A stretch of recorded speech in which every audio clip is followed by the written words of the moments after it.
Parfait. Bon salut, du coup on se retrouve à Udaipur, donc on est déjà arrivé depuis... Udaipur. Le bon français.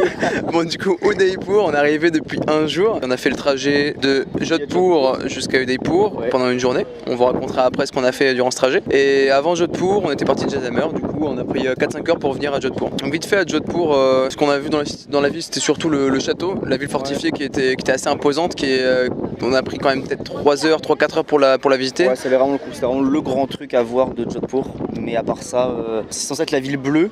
Et au final, petite déception quoi. Ah, quelqu'un veut prendre la parole, je crois. Je suis pas d'accord avec Enguerrand, j'ai trouvé Jodhpur très sympa. Non mais c'est pas la ville bleue quoi, il y a 5 toits bleus. Elle est peut-être très bien comme ville mais c'est pas la ville bleue quoi.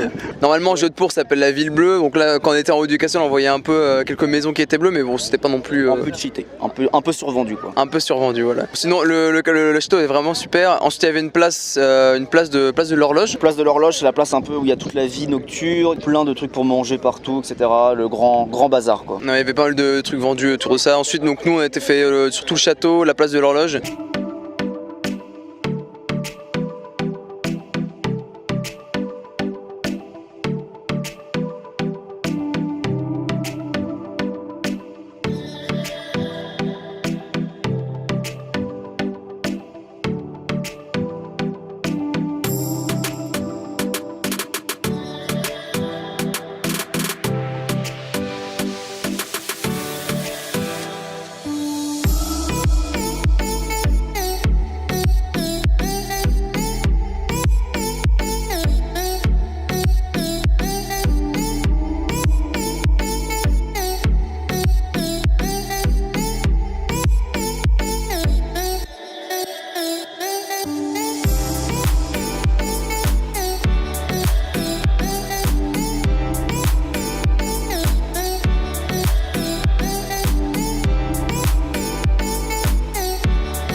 Ensuite on est parti se perdre un peu dans les rues parce que c'était les deux trucs un peu touristiques à faire. Donc on s'est perdu un peu dans les rues, nous on est parti chercher un moyen pour aller à Udaipur. Voilà. Donc qu'on n'a pas trouvé vu qu'il n'y avait pas de bus parce qu'on voulait faire des arrêts spéciaux. Donc on en vient justement à ce qu'on a fait entre le trajet de Jodhpur et Udaipur. On voulait prendre des bus pour s'arrêter à deux lieux. Kumbhalgarh et Ranakpur.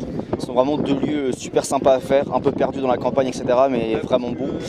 Et on a un peu galéré, mais au final on a réussi. Voilà. Donc du coup on a pris des voitures, donc ça nous a coûté un peu plus cher, mais au moins... Nos petits touristes de luxe quoi. Ouais voilà, là ça coûte un peu cher, donc c'était 1000 roupies par personne, contre un bus qui coûte peut-être je sais pas 500 roupies, enfin c'était deux fois plus cher. Bon là on a pu avoir les deux trucs en un minimum de temps, donc c'était quand même beaucoup plus sympa. Donc le premier site c'était Ranakpur, c'est ça ? Ouais. Ranakpur, donc c'est un temple Jain. Un très grand temple Jain, le plus grand d'Inde. Et ensuite on est parti donc à un énorme fort qui fait plusieurs kilomètres de long. En vrai là toi les montagnes qu'il y a là, on s'arrête vraiment des putains de montagnes, c'est genre s'ils veulent résister à un siège c'est vraiment ce qu'il faut, genre t'as tout ce qu'il faut à l'intérieur, genre y a pas de problème. Du coup c'était Kumbhalgarh, c'est des immenses remparts, 35 km de remparts, extrêmement larges, et au centre il y a un château, un très beau château, et ça vaut vraiment le détour. On est resté même 2 heures, et en vrai on aurait pu rester sur l'après-midi entière facilement, et ça se visite en 2 jours. Il me disait tu peux le faire le tour des remparts en 2 jours, donc c'est quand même que t'as pas mal à visiter quoi. Petit regret peut-être de ne pas être resté plus longtemps, je pense à Kumbhalgarh, ça valait vraiment le détour de venir jusque là.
ensuite on est arrivé à 21h à Udaipur, on est parti manger et tout. Donc là ça fait un jour qu'on est arrivé, on est en haut d'une montagne où il y a un temple hindou qui s'appelle Karnimata.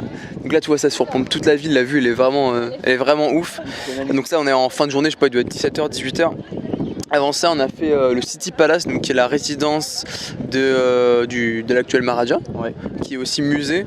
Donc on a pris pareil peut-être 2-3 heures pour tout visiter, c'était quand même assez grand, c'était assez luxueux. Énorme résidence, c'est vraiment le grand truc à voir. Cette résidence elle s'est construite petit à petit et du coup ça fait je crois 400 ans qu'elle se construit, qu'elle s'agrandit, agrandit et du coup voilà, ça fait un truc géant quoi. En montant ici en fait ce qui est drôle c'est qu'on a vu qu'on avait visité vraiment une toute petite partie de la ville, genre c'était vraiment tout autour du lac, enfin tout autour de la montagne d'ailleurs. Genre c'est vraiment immense et genre il y a vraiment une toute petite zone touristique où tout est concentré.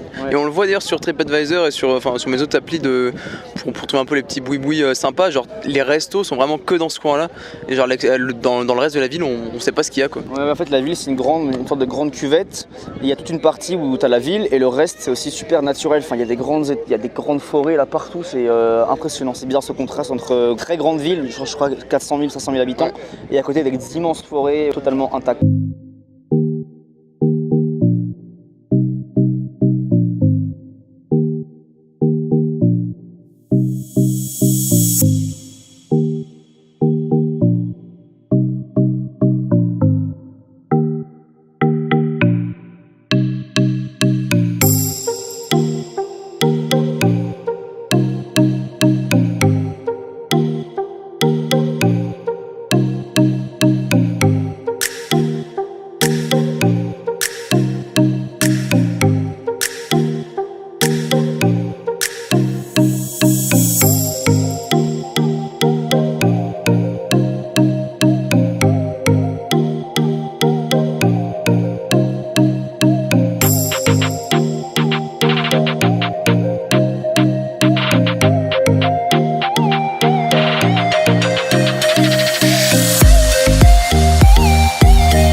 Bonne découverte Udaipur, donc on va rester un jour de plus. Demain c'est le jour de la fête nationale. Demain matin ça va être défilé un peu militaire, parade, etc. Et du coup je pense qu'on va aller faire un tour, voir ce que c'est quoi l'ambiance, la fête indienne. T'es prévu d'aller dans un quartier en particulier ou... Justement on va aller à la grande esplanade qui est dans Udaipur. Il y a Léna qui est en train de faire des glissades à côté. Infernal. Je te laisse sur les images qu'on va voir demain. Et puis je te fais la bise dans une prochaine vidéo. Tchuss. Attends, t'as notre plan. Attends, vas-y. Fais ta glissade. Oh la vidéo est magnifique.